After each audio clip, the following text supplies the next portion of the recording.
로마서 11장입니다. 로마서 11장 6절 말씀부터 10절 말씀까지 봉독하겠습니다. 신약성경 254페이지입니다. 만일 은혜로 된 것이면 행위로 말미암지 않음이니 그렇지 않으면 은혜가 은혜되지 못하느니라. 그런즉 어떠하뇨? 이스라엘이 구하는 그것을 얻지 못하고 오직 택하심을 입은 자가 얻었고 그 남은 자들은 완악하여졌느니라. 기록된 바 하나님이 오늘날까지 저희에게 혼미한 심령과 보지 못할 눈과 듣지 못할 귀를 주셨다 함과 같으니라. 또 다윗이 가로되 저희 밥상이 올무와 덫과 거치는 것과 보응이 되게 하옵시고 저희 눈은 흐려 보지 못하고 저희 등은 항상 굽게 하옵소서 하였느니라. 아멘. 사도 바울이 이스라엘 백성이 하나님을 배반하고 복음의 등을 돌렸음에도 불구하고 다 하나님께 버림을 받지 않을 것이라고 확신하는 이유는 구원이 은혜로 말미암기 때문이라 하는 것을 그 근거로 삼고 있었습니다. 우리에게 구원의 조건이 조금이라도 있다면 우리는 아무도 구원을 얻을 수 없고 하나님의 은혜로 말미암아 구원이 가능하기 때문에 구원이 이루어지는 것이 사실인 이상 이 패역하고 거스리는 이스라엘 백성도 하나님이 그 은혜로 남겨두는 자가 있을 것 아니냐 하는 것을 근거로 해서 엘리야 시대의 사건을 예로 들면서 결국은 이스라엘 백성 중에도 구원 얻는 자가 있을 수밖에 없다 이렇게 결론을 내렸습니다. 그래서 오늘 6절에 보는 바와 같이 만일 은혜로 된 것이면 행위로 말미암지 않음이니 그렇지 않으면 은혜가 은혜되지 못하느니라. 그리고 8절에 기록된 바 하나님이 오늘날까지 저에게 혼미한 심령과 보지 못할 눈과 듣지 못할 귀를 주셨다 함과 같으니라 라고 해서 구원이 은혜로 말미암기 때문에 이스라엘 백성들이 구원을 결국 얻을 것이며 이스라엘 백성이 지금까지 이렇게 된 것은 저들이 혼미한 심령과 보지 못할 눈과 듣지 못할 귀를 가졌기 때문이라 이렇게 설명을 하고 있습니다. 결국 오늘 우리가 생각하려는 초점은 뭐가 되느냐 하면 그래서 구원이 하나님의 전적인 은혜로 말미암는다는 것이 즉 은혜의 승리가 인간의 책임과 어떻게 조화를 이루느냐 하는 것입니다. 만일 어느 누가 실패를 한다면 하나님의 은혜를 충분히 베풀지 못한 탓이 아니냐 하는 생각이 드는 것이 우리 인간의 생각입니다. 실제로 오늘 8절에 보는 바와 같이 실패하는 자들은 하나님께서 혼미한 심령과 보지 못할 눈과 듣지 못할 귀를 주셨기 때문이 아니냐 하는 것이죠. 여러분 생각 어떻습니까? 모든 사람은 하나님의 은혜로 구원을 얻습니다. 스스로의 능력과 조건과 자격으로 혹은 노력으로 구원을 얻는 자가 없습니다. 은혜로 말미암습니다. 그럼 실패된 자는 복음을 영접하고 회심하고 주를 믿기로 하는 모든 일에 부족해서인데 그것은 결국 하나님의 은혜를 덜 주셨기 때문이 아닌가라는 생각을 우리는 금할 수가 없습니다. 그러나 성경의 대답은 다릅니다. 8절에 보는 바와 같은 이런 것들이 혼미한 심령, 보지 못할 눈, 듣지 못할 귀가 하나님이 저들을 막고 은혜를 막은 탓이냐? 그렇지 않다는 것입니다. 하나님은 우리에게 깨끗한 심령과 보는 눈과 듣는 귀를 주셨습니다. 우리가 스스로 우리의 심령을 혼탁게 했고 우리의 눈을 가렸고 우리의 귀를 막았다 하는 것이 성경의 답입니다. 안 그런 자는 없었습니다. 다 막은 자입니다. 그 중에 구원 얻은 자는 하나님의 은혜를 베풀어 돌이킨 자고 그렇지 않은 자는 그 눈을 막고 그 귀를 막은 자입니다. 그러면 은혜가 모자랐기 때문이 아닌가? 다시 이리로 돌아오게 되죠. 우리는 좀 더 일반적인 표현으로는 하나님의 주권과 인간의 자유의지가 어떻게 조화를 이루는가 하는 문제로 이 문제를 생각해 볼 필요가 있는 것입니다. 문제에 대하여 성경의 답은 이럽니다. 이 하나님께서 우리에게 허락한 것은 깨끗한 심령이요 보는 눈, 듣는 귀였습니다. 하나님은 보지 못할 눈을 만드시는 적이 없는 분이다 하는 것입니다. 하나님이 눈을 만드실 때는 보라고 만드셨고 귀를 만드실 때는 들으라고 만들었지, 못 듣게 하려고 귀를 파놓고 못 보게 하려고 눈을 누구 말대로 가죽이 모자라서 찢어놓은 것이 아닙니다. 저는 가죽이 넉넉했던 모양입니다. 보라고 눈을 만들고 들으라고 해놓은 건데 우리가 막아놓고서 하나님이 못 듣는 귀를 만들었다라고 얘기하지 말라 이겁니다. 그래도 좀 깨끗질 않죠. 근본적으로 우리가 하나님에 대하여 갖고 있는 어떤 이해 중에 결정적인 오해가 이런 것이 있습니다. 하나님은 전지전능하십니다. 그러니까 누가 구원에 실패를 하면 그건 하나님이 그 전지전능하신 것을 다 적용치 않은 탓이라고 밖에는 인간은 이해할 수가 없는 것입니다. 쉬운 예로 하나님은 인간이 선악과를 따먹고 타락할 줄 알았을까요? 몰랐을까요? 몰랐다 그러면 전지하시지 못한 거죠. 알았다면 방관하신 것이 되죠. 이것이 우리가 갖는 이 문제에 풀리지 않는 하나의 문제가 되는데, 바로 이 문제가 우리에게 시사하는 대로 우리의 이해에 결정적인 결함이 있다는 것을 확인해야 됩니다. 하나님이 전지전능하다는 것은 그런 개념이 아닙니다. 예를 들면 하나님이 전능하시다는 것은 하나님이 들 수 없을 만큼 무거운 물건을 만드는 능력이 아닙니다. 하나님이 들 수 없을 만큼 무거운 물건을 만들면 어떡할 겁니까? 못 들면 무능한 거 아닙니까? 들면 못 만든 거 아니에요, 이번에는. 그러니까 사람의 논리성이나 사람의 이해력이라는 것은 순수하지 않습니다. 사람의 생각은 대단히 악질적입니다. 그러니까 우리가 이것이 풀리지 않는 한 못하겠다라는 이것이라고 제시한 조건은 진리가 아니며 질서가 아닙니다. 그것은 고약한 심보인 경우가 대부분입니다. 물론 맹종으로 가자는 것은 아닙니다. 맹신으로 가자는 것도 아닙니다. 그러니까 우리가 풀어달라고 하는 얘기는 논리성, 합리성 그런 정도가 아닙니다. 훨씬 그 이하로 고약한 죄악된 성품의 핑계와 그 싸움이 그 속에 자리 잡고 있는 줄 알아야 됩니다. 하나님께서는 모든 것을 하실 수 있지 않습니다. 예를 들면 사람 머리에 사자 몸뚱아리, 우리가 잘 아는 스핑크스입니다. 피라미드의 수호신입니다.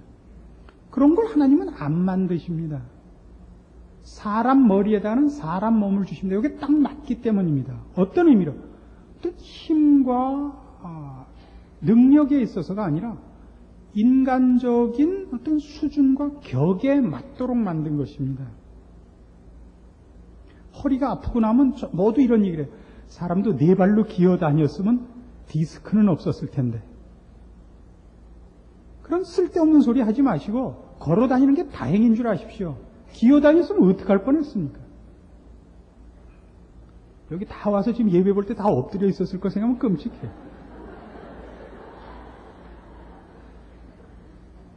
하나님께서는 하나님 되심, 거룩하시고 고결하시고 인격자이신 그것을 거스리실 수가 없습니다. 우리가 생각하는 모든 괴상망측한 일을 다 하실 수가 없습니다. 우리가 책임져야 하는 것들을 하나님 앞에 하나님의 고결하심과 고귀하심을 거스려서라도 해야만 하나님의 전능하시며 성의를 다한 것이라고 우기는 것입니다. 만들어놓은 눈을 자기가 가리고 파는 귀를 자기가 막고 안 들어놓고는 하나님이 이 손등도 꿰뚫고 들어오셨어야 된다 그러는 겁니다. 전지하시다는 것은 모든 것을 안다는 우리식의 모든 것을 안다는 뜻은 아닙니다. 하나님은 모든 것을 아십니다. 그러나 그렇기 때문에 모든 가능한 일을 조작하시는 것이 아닙니다. 우리의 전지에 관한 질문은 이겁니다. 태초 전에는 뭘 하셨는가? 천지를 만드시기 전엔 하나님 뭘 하고 계셨는가? 답이 있죠. 곧 딴 생각하는 사람을 위하여 지옥을 만들고 계셨답니다. 우리의 생각은 얼마나 고약한가를 아시겠습니까? 우리의 생각은 진리를 규명하고 싶어 하지 않고 고귀하려고 무엇을 알려는 것이 아니라 고약하려고 파고들고 있다는 사실입니다. 그래놓고 그 모든 호기심과 고약함을 만족시켜주지 않으면 부족하다는 겁니다. 즉 인간이 구원에 있어서 실패하는 이유는 하나님의 은혜가 충분치 못했기 때문이라는 거죠. 아닙니다. 하나님은 너무나 충분하셨습니다. 인간이 그 일에 대하여 정당한 반응을 보이지 못했습니다. 성경은 하나님의 은혜의 충분함과 인간의 책임에 대한 분명한 책임을 묻고 있습니다. 이 둘은 충돌 없이, 모순 없이 서 있는 두 개의 원칙입니다. 우리가 그 둘이 충돌하는 것은 우리의 생각이 고약하기 때문입니다. 그 고약함을 로마서 3장의 예로 한번 확인해 봅시다. 로마서 3장 1절입니다. 그런즉 유대인의 나음이 무엇이며 할례의 유익이 무엇이냐? 범사에 많으니 첫째는 저희가 하나님의 말씀을 맡았음이니라. 어떤 자들이 믿지 아니하였으면 어찌하리요? 그 믿지 아니함이 하나님의 믿으심을 패하겠느냐? 그럴 수 없느니라. 사람은 다 거짓되되 오직 하나님은 참되시다 할지어다. 기록된 바 주께서 주의 말씀에 의롭다 함을 얻으시고 판단받으실 때 이기려 하심이라 함과 같으니라. 저기 3절에 있는 어떤 자들이 믿지 아니하였으면 어찌하리요? 그 믿지 아니함이 하나님의 믿으심을 패하겠느냐? 라는 질문은 2절 때문에 나온 겁니다. 2절은 저희가 하나님의 말씀을 맡았음이니라 합니다. 그래서 이스라엘 백성이 하나님의 말씀, 율법을 맡은 것은 저들이 그 일을 맡은 것만을 의미하는 것이 아니라 하나님이 저들을 율법을 맡을 만한 자로 신뢰했다는 의미를 담고 있습니다. 이스라엘 백성은 여러분들도 아시다시피 자기네들만이 하나님의 백성이요 합격된 자라고 믿고 있습니다. 왜요? 율법과 할례를 가진 것 때문에. 즉 율법과 할례를 가진 것은 저들이 하나님 앞에 영접을 받은, 합격을 받은 자라는 증거로 갖고 있습니다. 그런데 그 중에 어느 만큼 실패하는 자, 즉 배교하는 자가 생겼다면 그것은 그들을 불러들이고 붙잡고 계신 하나님이 부족하셔서 흘린 것이다. 이런 얘기인 겁니다. 3절이. 어떤 자들이 믿지 아니하였으면 어찌하리요? 그 믿지 아니함이 하나님의 믿으심을 패하겠느냐? 이겁니다.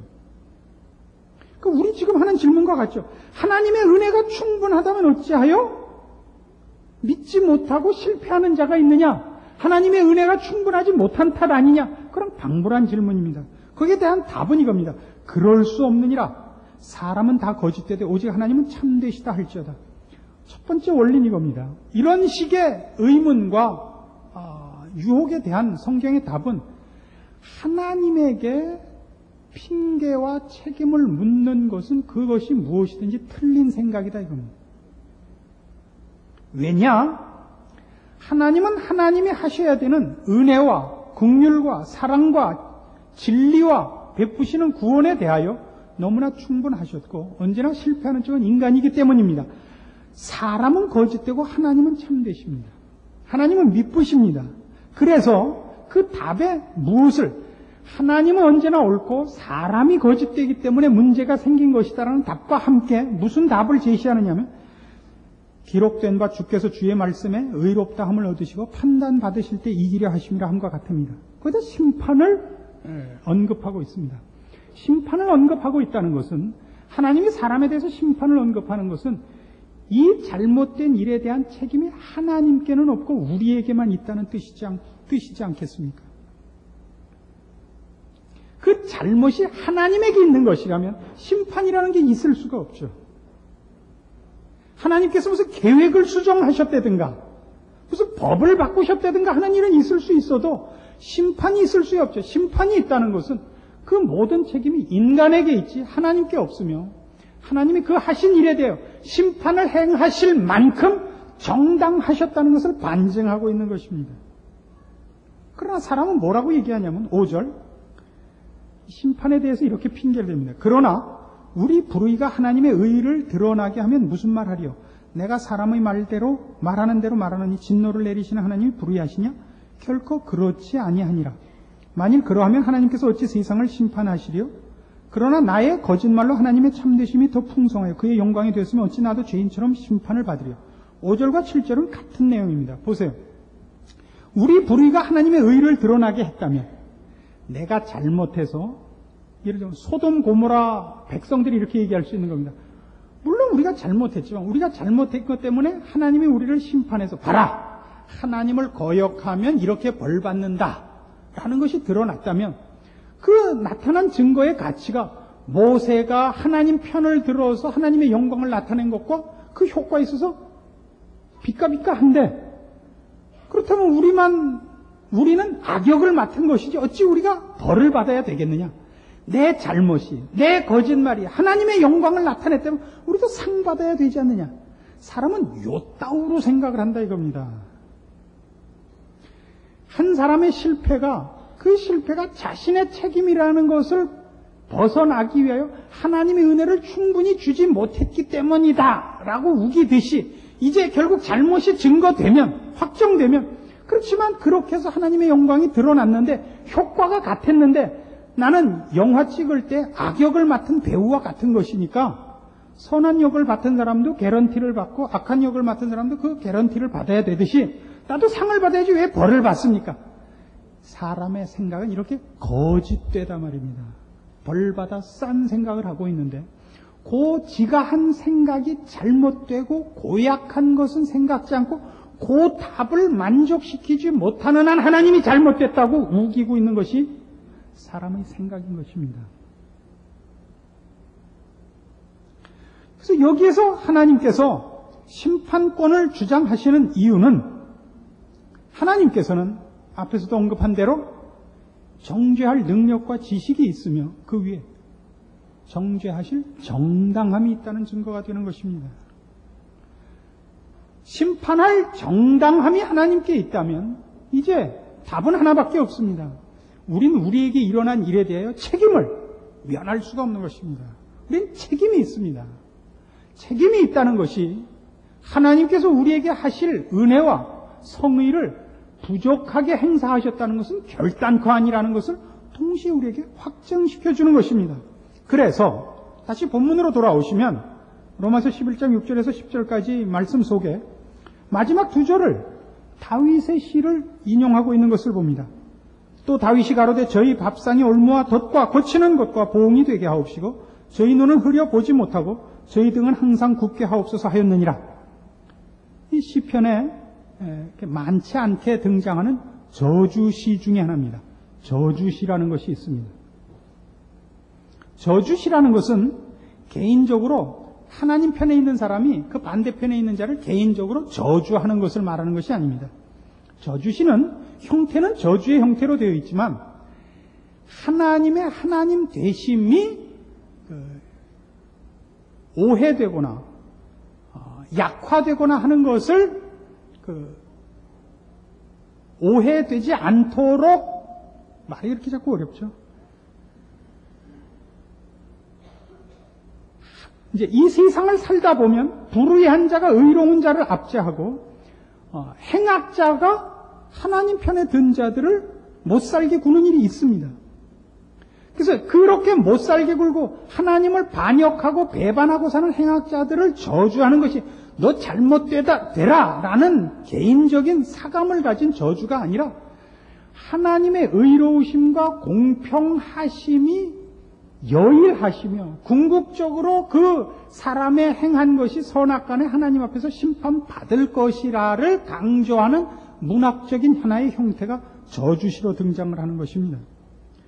그러니까 이런 것들은 다 우리에게 무엇을 시사하고 있느냐 하면 사람이 자기가 한 일에 대하여 책임을 지도록 성경이 분명하게 못을 받고 있다는 사실을 우리한테 확인시켜 줍니다. 악역에 불과한 것이 아니라 악한 일을 한 자는 하나님 앞에 벌을 받습니다. 심판을 받습니다. 하나님은 은혜로우시고 자비로우시고 긍휼과 인자가 넘칠 뿐만 아니라 하나님은 공평하십니다. 공의로우십니다. 거룩하십니다. 질서의 하나님입니다. 하나님은 잘한 자와 못한 자를 나중에 그게 그거 식으로 하는 유야무야의 하나님이 아니십니다. 그래서 우리는 잊지 않아야 됩니다. 하나님의 은혜와 긍휼이라는 것이 우리의 책임을 완화시키거나 무력화시키지 않는다는 걸 분명히 해야 됩니다. 그렇다고 우리가 우리의 책임을 강조한다고 해서 하나님께서 그의 은혜와 사랑이 그 역할이 어느 한계에 있다고 얘기하는 것은 더더욱 안 됩니다. 그것을 어디서 결정적으로 보느냐? 십자가 사건에서 보는 겁니다. 십자가 사건은 하나님께서 당신이 하신 일의 부족함 때문에 일으키신 사건이 아닌 것을 우리가 분명히 압니다. 예수님은 우리를 위하여 오십니다. 우리 때문에 옵니다. 우리를 구원하러 오시는데 우리 죄를 씻기 위하여 오십니다. 하나님은 우리가 지은 죄를 그냥 말 한마디로 없애는 방법으로 우리를 구원하시지 않습니다. 우리의 잘못에 대한 그 죄값을 분명히 요구하고 계십니다. 그래서 예수 그리스도는 피 흘려 돌아가셔야 되는 겁니다. 하나님께서 우리의 범죄 사실에 대하여 그의 은혜로 우리를 그냥 없었던 것처럼 그냥 넘어가시지 않고 예수 그리스도의 십자가 위에 그 피를 흘리신 것처럼 이제 우리가 예수를 믿고 하나님의 백성이 되고 하나님의 백성으로 사는 것은 분명히 우리의 책임이 우리 몫입니다. 우리는 이 일에 대하여 핑계할 수 없습니다. 그리고 하나님이 예수 그리스도를 보내사 그를 기어코 십자가 위에 달아 매신 사건에서 보듯이 하나님의 사랑은 무엇과도 짝을 찾을 수 없을 만큼 크고 놀라운 것입니다.